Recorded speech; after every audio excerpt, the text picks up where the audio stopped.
Tania, ama Rabbi Yossi. Dice la Gemara, es una veraitá que trae el nombre de Rabbi Yossi. Dice Rabbi Yossi, Pa'am achat iti ma'alach baderech, venichnasti lechurba achat, miachurbot Yerushalayim.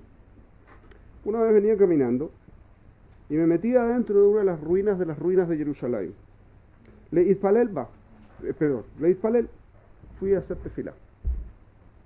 Va Eliyahu Zahur Latov, veshamarli a la petach. Vino Eliyahu Naví y se paró al lado mío en la puerta. ¿Okay? Eliyahu Naví es el profeta que vivió como 1000 años antes que él, más o menos. No 1000 años, 500, 600 años, 700 años antes que él. Pero los psukim cuentan que Eliyahu no murió, se lo llevó una carroza de fuego al Shamaim, y hay mucho para conversar al respecto, ¿okay? Pero la cabana es que este mismo personaje, Eliyahu Naví, hablaba permanentemente con montones de rabanim. Este era uno con el que hablaba muy periódicamente, como todo el tiempo se encontraba con él. Entonces él vio, ¿cómo se llama? Rabbi Yossi vio que lo estaba cuidando mientras hacía tefilá. Hasta que terminé tefilati, mi tefilá. Lachar shesiyamti, tefilati, amarli, shalom aleja, Rabbi. Entonces cuando terminé de rezar, entonces Akadosh Baruj Hu, Eliyahu Naví me dijo, shalom aleja, Rabbi. La paz sea contigo, Rabbi. Amartilo, shalom aleja, Rabbi Umori. Le dije, yo también lo saludé. Le dije, la paz sea contigo, mi rabino y mi maestro. Amarli Beni, mi Bnei Manichnasta la Jurbazo. Me dijo, ¿por qué entraste en esta jurba? Amartilo, Leitpalel. Le dije que había entrado a rezar, que luego sabía, pero igual. Va a amarli, allá lejale, Leitpalel Baderech. Tendrías que haber rezado en el camino. Ramartilo mitiare aiti, shema yafsiku bi ovrei derachim. Tuve temor, no fue hacer que me interrumpiera la gente que pasaba por el camino. Ramarli ayalejale y después el tefilat ketzara. Entonces tendrías que haber hecho una tefila corta.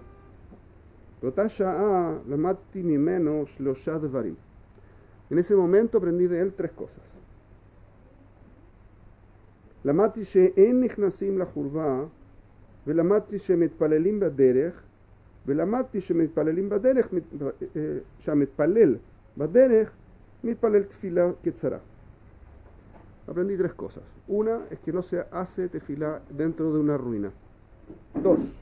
Aprendí que se puede hacer tefilá en el camino. Y 3, que cuando uno hace tefilá en el camino se hace una tefilá corta. Vamarli Beni Makol Shamata Bajurvazo. Me dijo, hijo mío, ¿cuál fue la voz que escuchaste en esta jurva, en esta ruina? Amartilo Shamati Batkol Menahamet Kiyona Veomeret Oy Lavanim ועוונותיהם, החרפתי את ביתי ושרפתי את היכלי וגליתים לבין האומות. Escuché una voz, un bat kol. Bat kol es una hija de la voz, ¿okay? Hija de voz. La Kavaná es un nivel de profecía menor, ¿okay? Es un nivel de profecía pero menor. Escuchó Rabbi Yossi mientras hacía tefilá una profecía. La profecía esta es como escuchar a Kadosh Baruj Hu. Y lo que escuchó fue una voz como si fuese... Después de que le habló Eliyahu Naví y le dijo estas cosas y él aprendió estas cosas, Claro. ¿siguió rezando? No. El encuentro con Eliyahu tuvo 3 partes. La primera parte es que él entró a hacer tefilá y Eliyahu se quedó cuidando. La segunda parte es que cuando terminó de hacer tefilá, Eliyahu le enseñó 3 cosas. Y la tercera parte es que ahora Eliyahu quiso saber qué onda, qué es lo que había pasado. ¿Ok? Eso fue, ese es ahora, le preguntó qué fue lo que escuchaste, cuál fue la voz que escuchaste. Mientras hacía tefilá le preguntó cuál fue la voz que escuchaste. Y Rabbi Yossi le contesta, escuché una voz como de una, el canto de una paloma que decía, hoy la panim, pobres mis hijos, que por sus transgresiones, hrafti et beiti, destruí mi casa, besarafti et ejali, y quemé mi ejal, y los expulsé entre las pegalitim. Ejal es como la parte del Kodesh HaKodashim, la zona interna. Quemé mi ejal y los expulsé y los distribuí entre las naciones. ¿Ok? Hasta aquí la historia es más o menos clara. ¿Sí? Lo que pasó.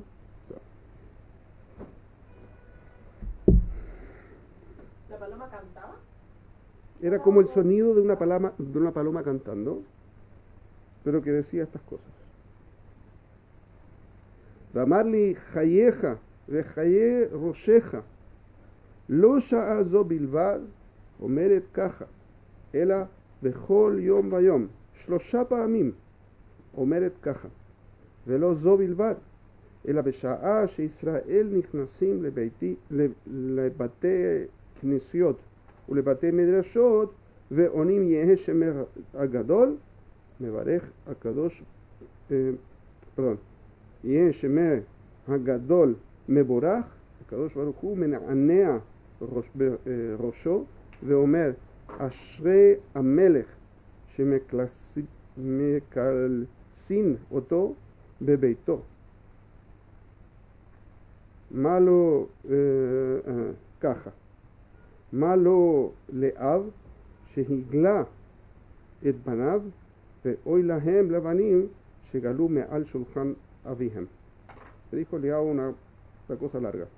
Le dijo, primero le dijo, juro por ti, por tu vida y por la vida de tu cabeza. ¿Sí? Así le dijo, un lashon de juramento. Le dijo que no solamente esta voz que escuchaste no es la única voz que se escucha, hay otra. Cada vez que, 3 veces al día, se produce la misma voz. Y no solo eso, sino cuando Am Israel entra a los Batei Knesiot y a los Batei Midrashot, cuando empiezan a estudiar, ¿sí? Y cuando se juntan a hacer tefilá, entonces Akadosh Baruj Hu dice 2 cosas. Una es Ashrei Amelech, ¿sí? Que feliz es un rey que así lo sirven. 1.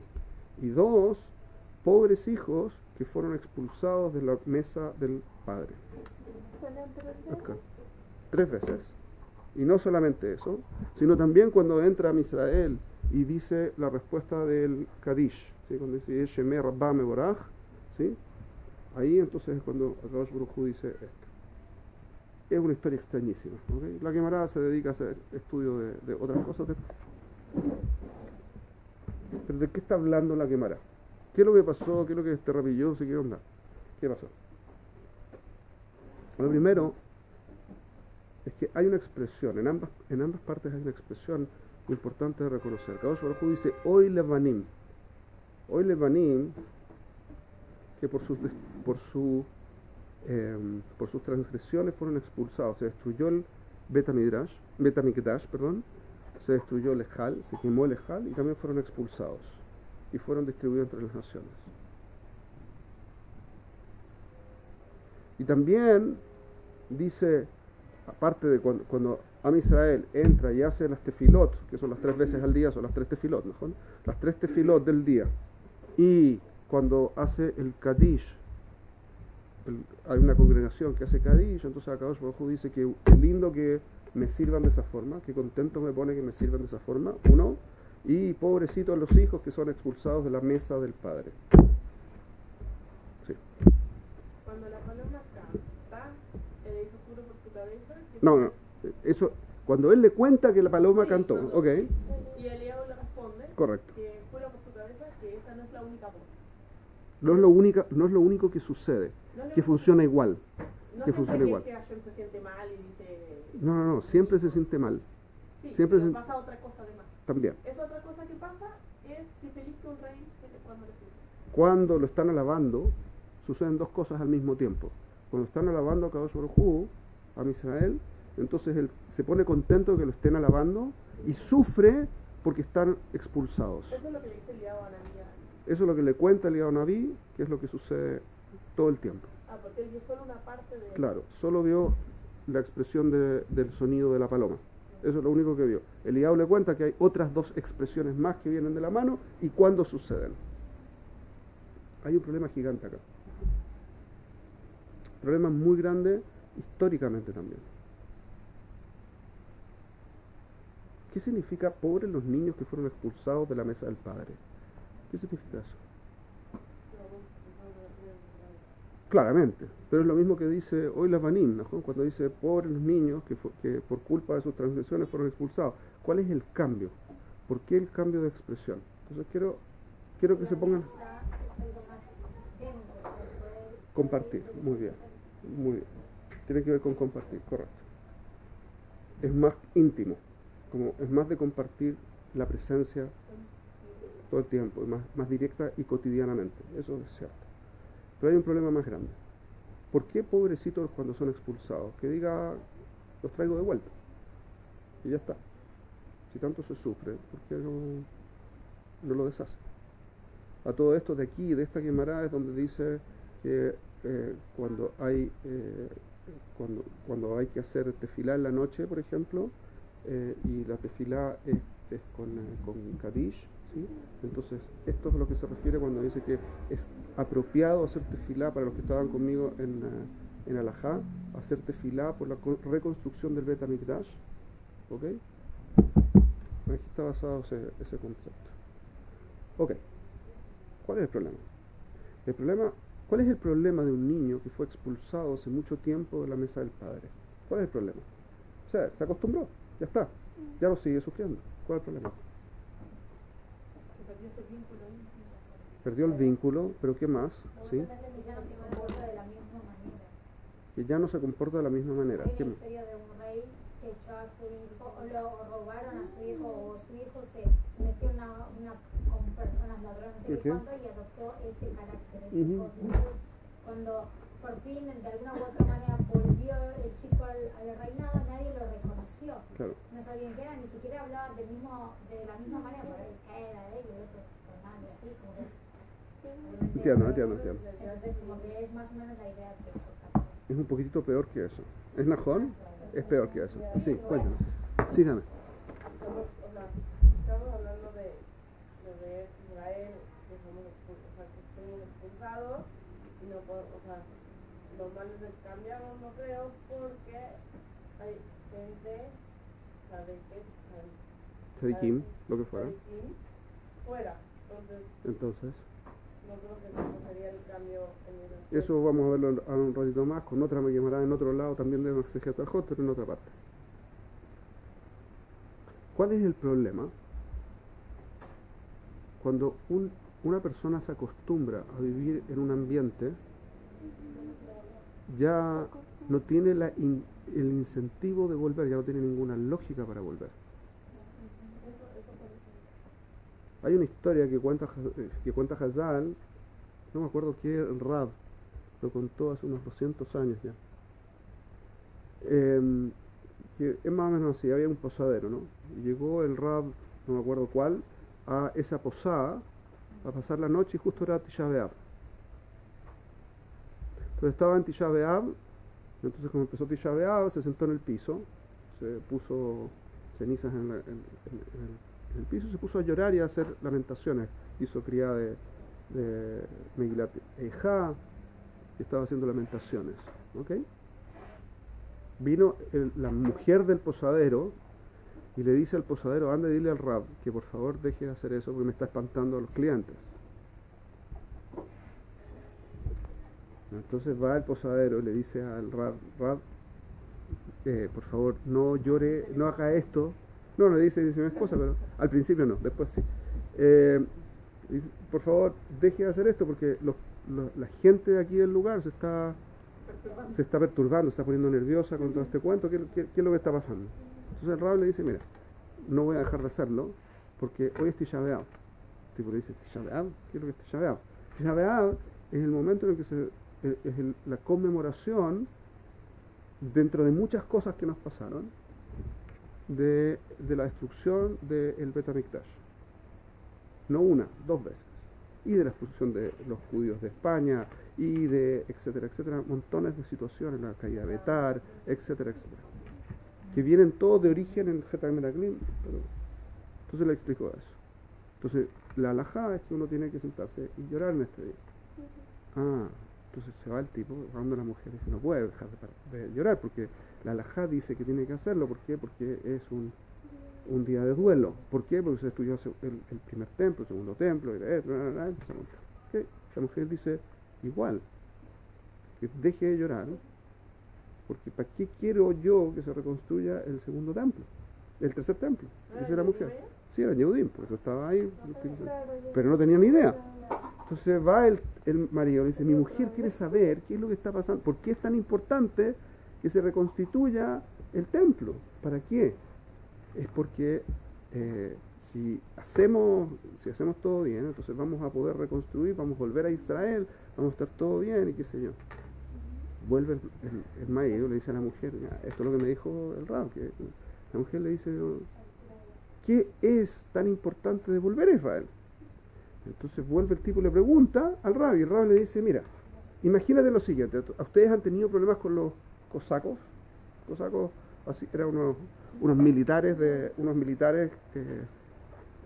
rusos que les pagaban, y después de que dejaban de tener servicio, entonces les daban un sueldo vitalicio, los zares, y eran tremendamente brutales, se emborrachaban todo el tiempo y los incentivaba el imperio ruso para que atacaran a los judíos en particular, porque eran lo que fuera, hay montones de historias.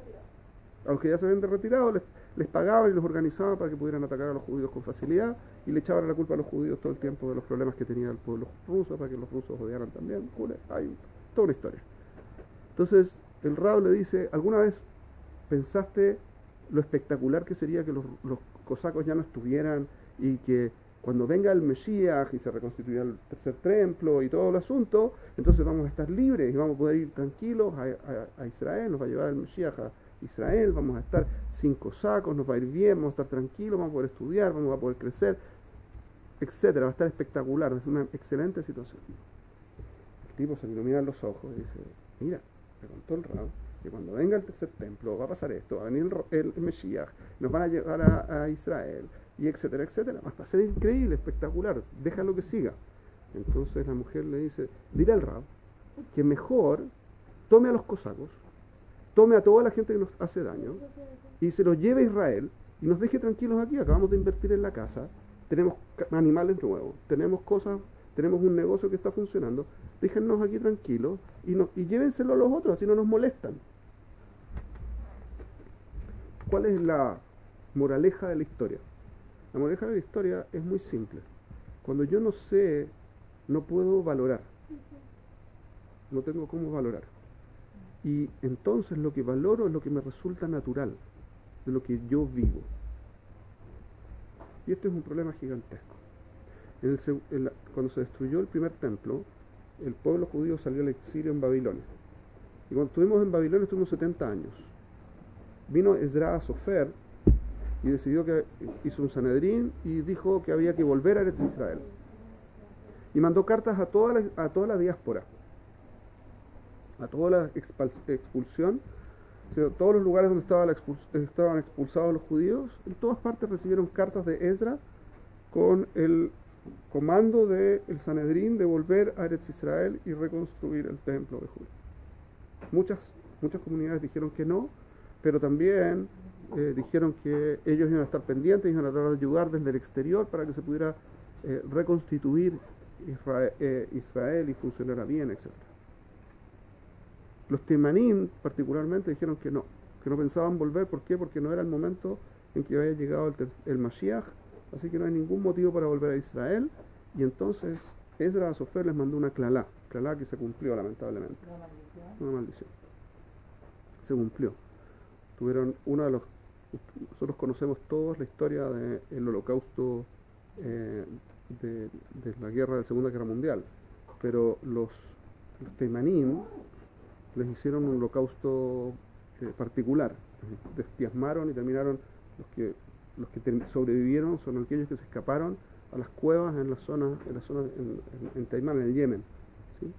Y vivían, ya no podían vivir en los pueblos. Fue una situación muy, muy terrible. Sin embargo, con toda la presión que puso antes, en 1800, los 1800. En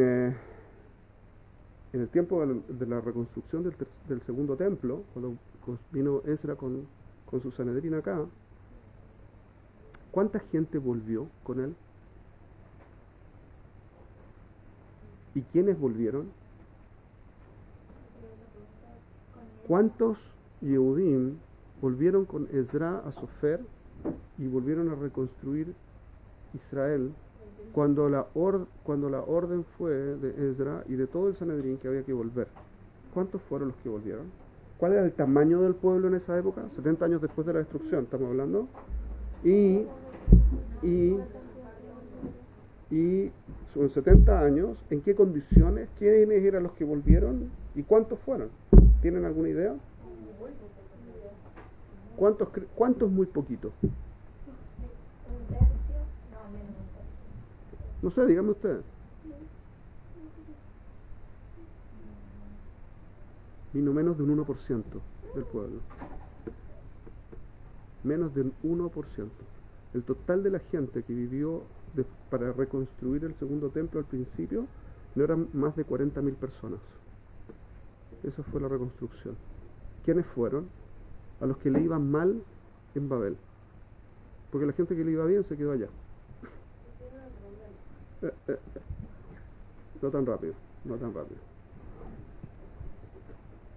¿Cuál es el problema? Sí, volvieron solo un 40.000, que eran menos de un 1%, porque había más de 8 millones de judíos en esa época. Así que era un 0,5%. Nada. Esa gente fue la que comenzó. ¿Por qué vinieron? Porque les iba mal allá, no porque tenían necesariamente tanto nivel espiritual. Lo que sucedió con las comunidades es que los que volvieron, muchos estaban casados con Goyot, o se casaron con Goyot acá, los hombres. Y los que quedaban acá, muchos estaban casados con Goyot. Tuvo un tema que tuvo que enfrentar Ezra y su Sanedrín.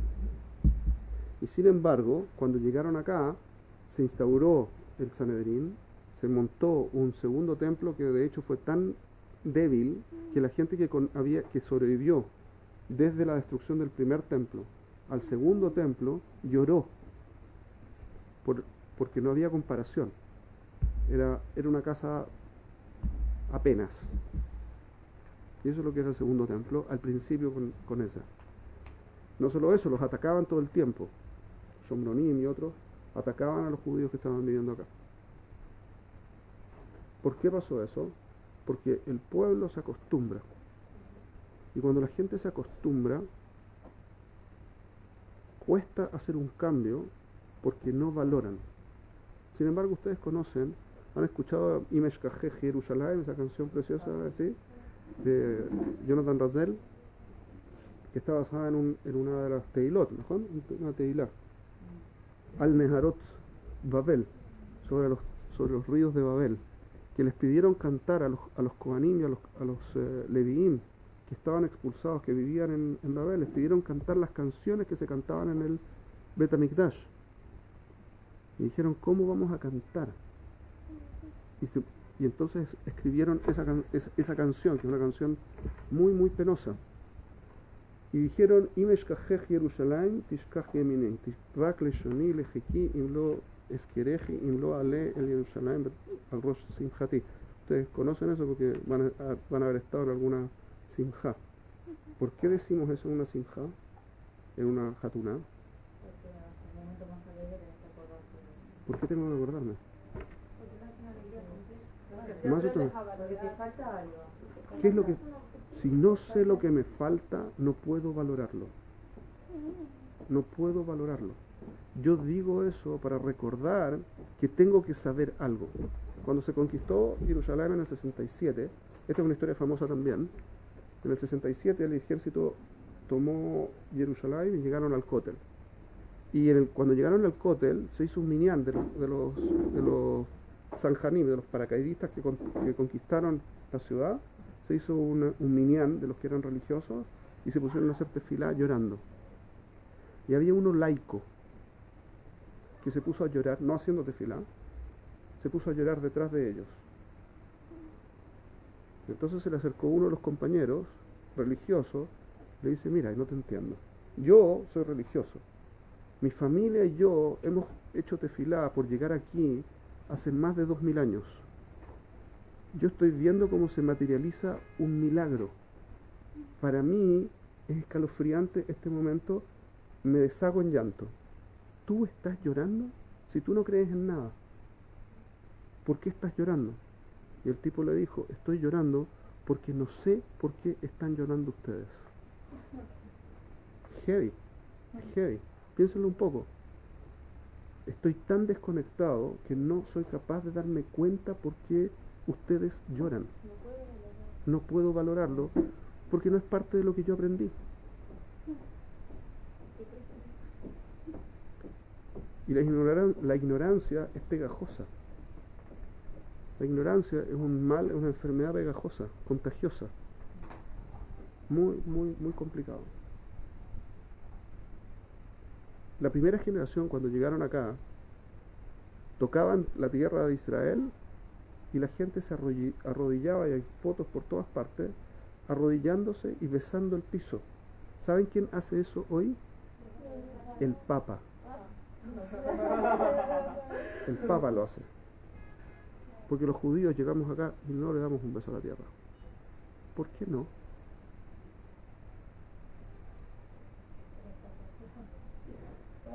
También la tierra que le da el beso al Papa también está sucia. Porque no la sentimos. Porque no estamos conscientes, como usted dice, no estamos conscientes de lo que vale. Porque para nosotros es natural. No es natural. Para nada natural. Imagínense ustedes que durante toda la vida hay una canción de... ¿cómo se llama usted? Haran Ben-Ari. ¿Sí? Muy linda. Se la recomiendo. Hay que traducirla así para que puedan entenderla, pero es muy linda canción que habla justamente de este concepto. Que es que, imagínense ustedes que hayan toda la vida soñado con que algo va a suceder. Y toda la vida han estado esperando el momento. Digamos, por ejemplo, lo siguiente. Yo me acuerdo cuando en el 92, yo tenía 22 años en el 92, así que estaba consciente. No sé ustedes, pero yo... de ustedes probablemente no había ninguna consciente en esa época. No estaba ninguna de ustedes, probablemente. ¿Qué año? De 22, 92. Casi. ¿Casi nació? No, 94. Ah, casi. Ok, en ese tiempo se hizo los acuerdos de Oslo. Se hicieron los acuerdos de Oslo. Y se hizo una ceremonia en Chile, en el estadio israelita, en el estadio judío, en Santiago. Se hizo una ceremonia para festejarlo. ¿Por qué? Porque se suponía que venía la paz. Ese era el supuesto. Mal supuesto, pero en esa época todo el mundo creía que sí. Toda la gente en Chile creía que sí. No sé si acá alguien creía que sí, pero... Cuando estábamos en la mitad del acto, entonces llegó un comunicado. Se había firmado un acuerdo de paz con Jordania. Y a todos nos corrió un escalofrío. Porque se estaba materializando la paz en Israel. Era increíble. Absolutamente conmovedor. ¿Por qué? Porque veníamos de ver cómo familias, amigos se habían ido a pelear en las guerras de Israel. Y no se podía vivir en Israel por las guerras que había.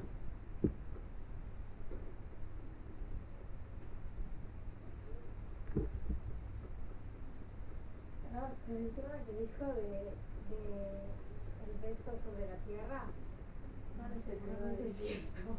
No me llamo. ¿Ok? No es cierto. O sea, hay y hay.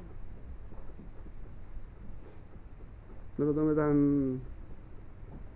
Los grandes jajamín llegaron acá y besaron la tierra. Los grandes jajamín todos hicieron eso.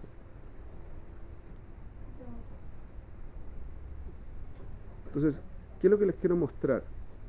Como nosotros no soñamos con la cosa, como nosotros nunca valoramos en nuestra vida porque ya estaba, para nosotros era evidente. Es como, bueno, vamos a Estados Unidos, vamos a Colombia, vamos a Chile, vamos a Argentina, vamos a Israel. No funciona así. No funciona así. Como no lo valoramos, entonces no podemos disfrutar el privilegio de estar aquí. Desde el año 135, los judíos tuvimos prohibido llegar a Jerusalén. Les voy a contar más cosas cuando vayamos a Givat Tachmoshet, pero desde el año 135 teníamos prohibido entrar con pena de muerte. Había pena de muerte para cualquier judío que entrara a Jerusalén, excepto en Tisha B'Av, y solo hasta la parte de afuera de la ciudad se podía llegar, ver la destrucción y volver. No se podía dormir en la zona de Jerusalén en ese tiempo. Estaba prohibido con pena de muerte. ¿Por qué? Porque Adrianus, el emperador de la época, le cambió el nombre a la zona de que se llamaba, hasta hace tiempo se llamaba Yehuda. Adivinen por qué. Judea, ¿sí?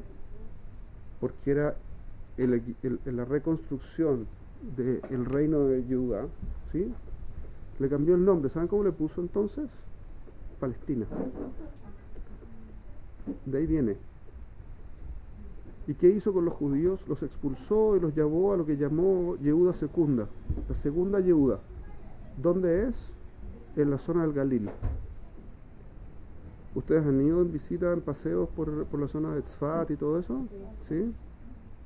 Bueno, Tzfat y Tiberia eran lugares que se fundaron poco tiempo antes de la expulsión de los judíos, y es donde se hizo toda la Mishnah, se hizo allá, la Gemara Yerushalmi se hizo allá.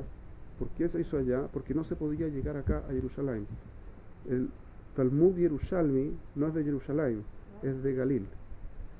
Se hizo en el Galil. ¿Por qué se le llamó Jerusalén? Porque estaban todo el tiempo pensando en volver a Jerusalén. Porque el Icar de la tierra de Israel, como aparece en la Parashat Shavua, es Jerusalén. Y fíjense, hay un par de cosas muy curiosas que han pasado en esta historia en los últimos 70 años. Muy curioso. Cuando ustedes ven en los textos, ¿dónde está Maharat Machpelah? ¿Dónde está? En Hebrón. ¿Dónde está Hebrón? En el Gush Etzion. ¿Cómo se le llama al Gush Etzion ahora? La parte sur del margen occidental del río Jordán. ¿Saben por qué se llama así? Porque si lo llaman... Sí. The West Bank. The West Bank. ¿Han escuchado hablar del West Bank? Bank es el margen de un río, ¿sí? La ribera, ¿sí? Es ribera, bank. West, occidental. Es la ribera occidental. ¿De qué es ribera occidental? Del Jordán. ¿Por qué se le llama West Bank? Para no llamarlo Yehuda y Shomrón, que son las dos zonas. La zona de arriba de Jerusalén se llama Shomrón y la parte de abajo de Jerusalén se llama Yehuda. ¿Por qué no? Porque si lo llamaran Yehuda, ¿a quién pertenece la zona de Yehuda? A los Yehudim. Entonces no habría discusión. Entonces lo llaman Palestina, o lo llaman territorios en disputa, o el margen occidental, West Bank, o cualquier otro nombre, pero no le pueden llamar el Gush Etzion y no le pueden llamar Yehuda. ¿Por qué? Porque entonces sería un problema político. ¿Dónde está la tumba de Rachel y Menú? ¿Dónde está Betlehem? En el West Bank. ¿Dónde está la tumba de Yosef Atzadik? ¿Y dónde está Shem? en el West Bank. ¿Tenemos completo control acordado internacionalmente de Jerusalén? No. ¿A qué parte corresponde, por ejemplo, la ciudad vieja en Jerusalén? Al West Bank. Qué curioso, ¿no? Los lugares más importantes. Betel. ¿Han escuchado hablar de Betel? ¿Han estado en Betel? No. Betel es un pueblo que está al norte de Jerusalén, en el West Bank. ¿Por qué será eso? Porque cuando entramos a la tierra, en el tiempo del Kibush Haaretz, en el tiempo de Yehoshua ben Nun, hubo un problema. Las mitzvot se habían perdido 300 halajot. Por producto de algo que hizo Yehoshua, se perdieron 300 halajot. Entonces Yehoshua le dio como recompensa el matrimonio de su hija, una de sus hijas, con aquel que recuperara la tradición de las 300 halajot. Y hubo alguien que lo logró. ¿Y qué le dio a ese alguien? La posesión era de Yehuda y era la posesión de Hebrón y esa zona. ¿Por qué? Porque la tierra de Israel está relacionada, ¿sí?, con las mitzvot. Si yo me conecto espiritualmente con la Torá, entonces el lugar en forma natural es más fácil que pueda tener control del lugar. Si no lo hago, entonces no tengo control. Y ahora se entiende mucho mejor. Estamos en una época en la que la gente cree que es un tema territorial y el mundo de izquierda, particularmente el mundo de izquierda que es la gente más laica acá en Israel, está convencida que este es un tema territorial. Y es un problema enorme, porque si es solo territorio, entonces no tenemos acceso a los lugares santos. Todos los lugares santos están bibiuk en la zona que está en disputa. Siempre. Volvemos al mismo concepto. Si yo no sé lo que está pasando, no lo puedo valorar. Y si yo creo que no es, tanto menos lo valoro. ¿Entienden?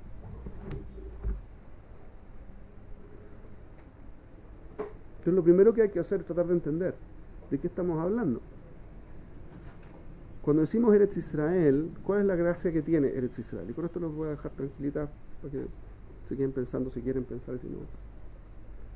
Pero, ¿cuál es la gracia de Eretz Israel? Vimos un poco con la gente que estudiamos el domingo, en el segundo shiur, un concepto que tiene que ver con el Shema, ¿sí?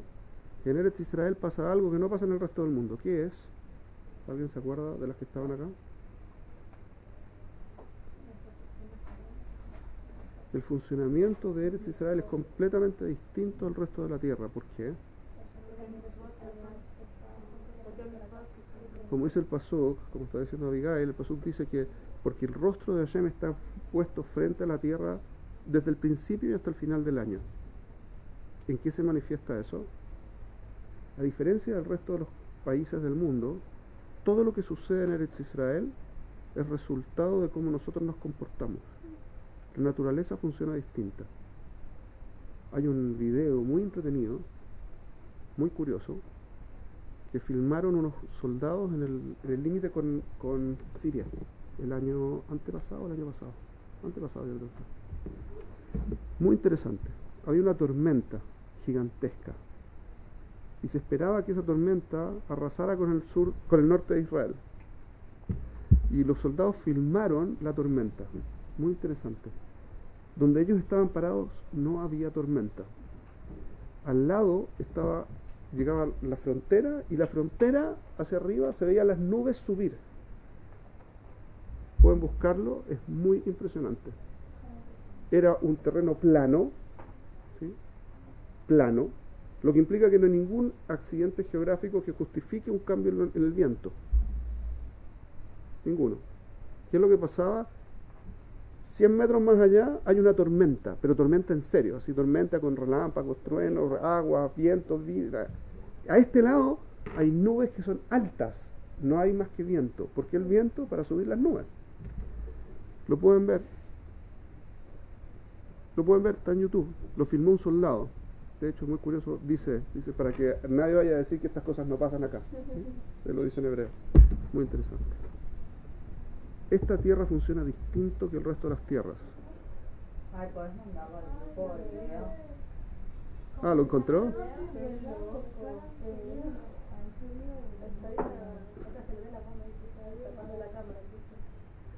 Ok, están viendo ahí el video, después se los va a compartir. Buena onda. Como para que ustedes tengan una prueba real, concreta, de que las cosas no son naturales acá. Porque la naturaleza funciona distinto acá. Yo no puedo valorar Eretz Israel si yo pienso que es igual que el resto de los lugares, porque más en Echané, peor. Aquí siempre hay guerra, siempre es incómodo, tanto judío dando vuelta, ¿no? Hay que competir con gente que es más competitiva, el nivel de educación es más elevado, es montones de cosas, por lo tanto es más difícil un montón de cosas. Entonces, ¿para qué esforzarse tanto? Más de 20.000, hace unos años, no sé cómo están las estadísticas ahora, pero hace unos años más de 20.000 israelíes al año dejaban Israel, porque es más fácil vivir y ganarse la vida en Hutz Laaretz. Entonces, ¿para qué hacer la complicación? ¿Para qué llegar acá y complicarse? Es más fácil vivir tranquilo en algún lugar escondido de la tierra. Ese es el problema. No tenemos una conexión emocional con la tierra de Israel. Nos olvidamos de qué se trata.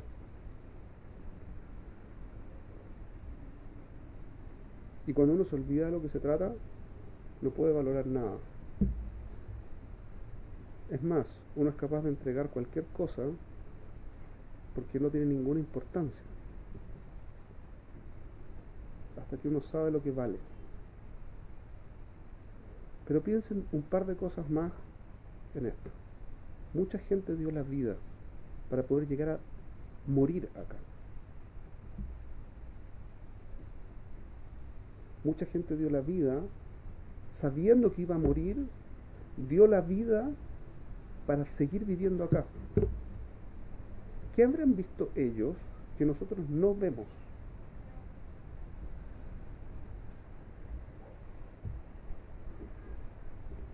¿Dónde está nuestra desconexión?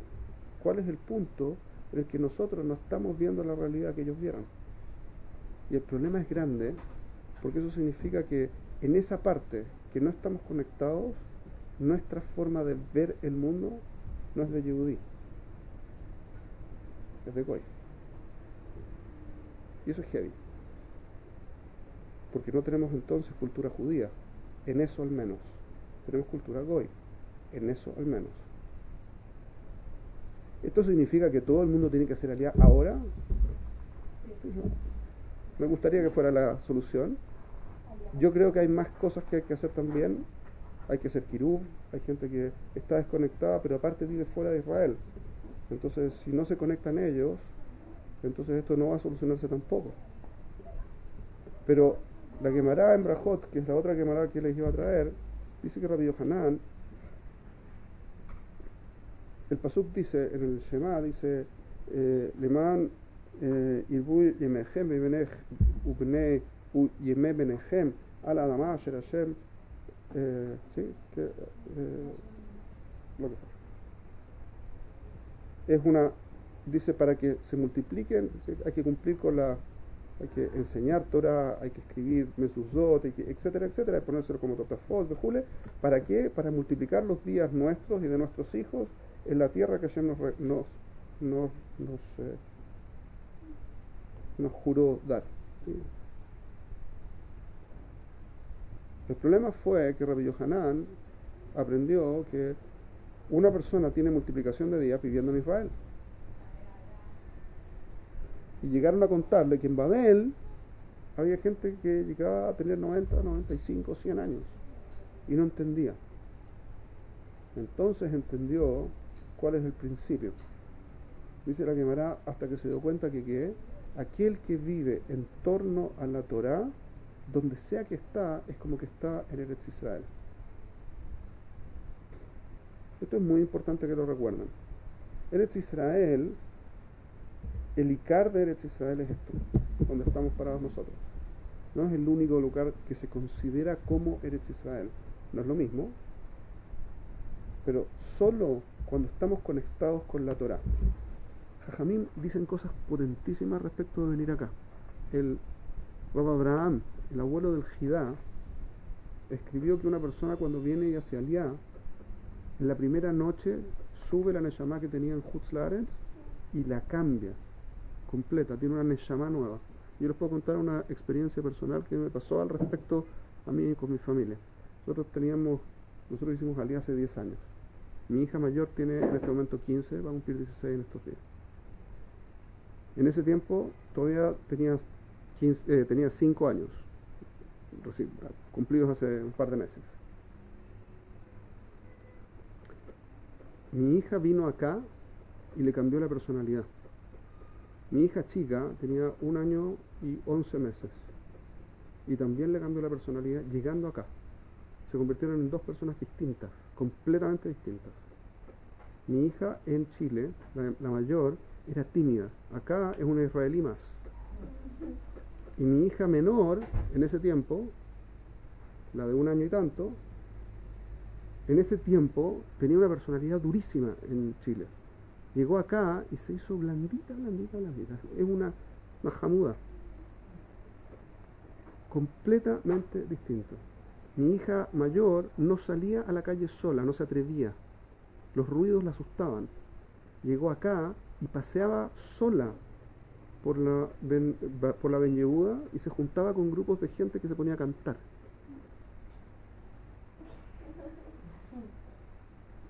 Completamente una personalidad distinta.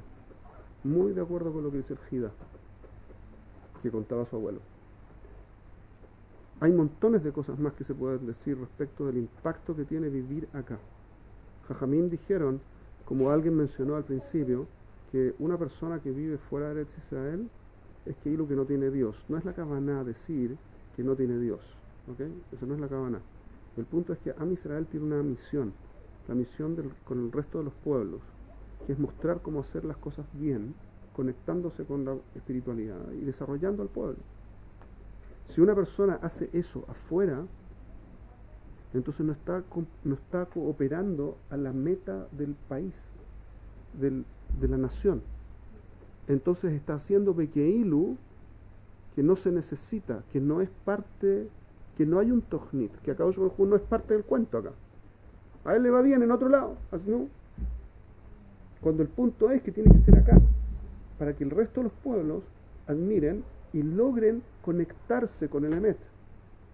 Ese es el concepto de Orla Kohanim, Mamlechet Kohanim. Cuando la persona lo hace afuera, ya no hay conexión. Y entonces es como si no tuviese Dios. No es la kavaná que es un idólatra, ¿okay? No es la kavaná que es un idólatra. La kavaná no está haciendo su rol como Yehudí. El Ramban, Nachmanides, escribió que una persona que cumple mitzvot en Hutz Laaretz no está cumpliendo en realidad mitzvot. Y lo trae de un pasuk. Es que ahí lo que está cumpliendo, está practicando. Está practicando para cuando tenga que hacer mitzvot en serio. ¿Cuándo tiene que hacer? Acá. Yo no estoy diciendo, les dije, yo no creo que sea el único lugar donde el Yehudí tiene que estar. Claramente es el mejor, y si uno no se va a conectar para hacer la función de un Yehudí afuera, entonces mejor que esté acá. No, yo creo que hay muchos Yehudí que hacen muchísimas cosas por Israel. Eso es sujeto a conversaciones y todo lo que quieran. Pero le más por Am Israel hay muchos Yehudí que hacen muchísimas cosas afuera. Podemos tener toda una conversación larga fuera de cámara al respecto. No necesariamente es correcto, ¿ok? Pero ¿qué pasó con el tema que dijo de que la persona que estudia ¿ok? ¿Qué pasó con eso? Con el tema que dijo sobre el tema de la persona que estudia Torah de Jul. Es como si estuviera en Eretz Israel, está perfecto. Entonces la gente va a agarrar ese pretexto, esa cosa. Bueno, me quedo afuera, estudio afuera y no vengo ni que Cuando, me paguen acá. insisto, Kadosh Baruj Hu no tiene un pelo de tonto, ¿ok? Acuérdense de eso. Si yo lo que hago, tampoco. Mi punto es que no podemos convencer lo que estoy haciendo Leshem Shamaim, algo que no estoy haciendo Leshem Shamaim. ¿Ok? No se puede convencer porque Akadosh Baruj Hu sabe perfecto por qué estamos haciendo lo que estamos haciendo. Si se quieren quedar y quieren autojustificarse, van allá, pero lo van a hacer igual. Si van allá y se conectan y hacen y se conectan con la Torá y con Am Israel y están haciendo y están viviendo en torno a la comunidad así, entonces perfecto. Pero si no, no es real. No es real. No estoy diciendo que no funcione, digo que no es real. Y si lo que van a hacer es Jerul Hashem, Bakashá, que vengan. Eso sí es importante. Una persona que va a estar allá haciéndose el inteligente, mejor que se venga. Si van a conectarse con Am Israel, si van a estar haciendo las cosas bien allá, Bakashá. Pero si van a estar haciendo cosas malas, mejor que no estén allá. Mejor que estén acá. Porque todo Am Israel funciona como un solo cuerpo. Un Yehudí que hace las cosas mal, todos los Yehudim son malos. ¿Sí o no? En todas partes del mundo funciona igual. Y en alguna parte tiene razón. ¿Okay? Vamos a hablarlo en otro momento, pero nada.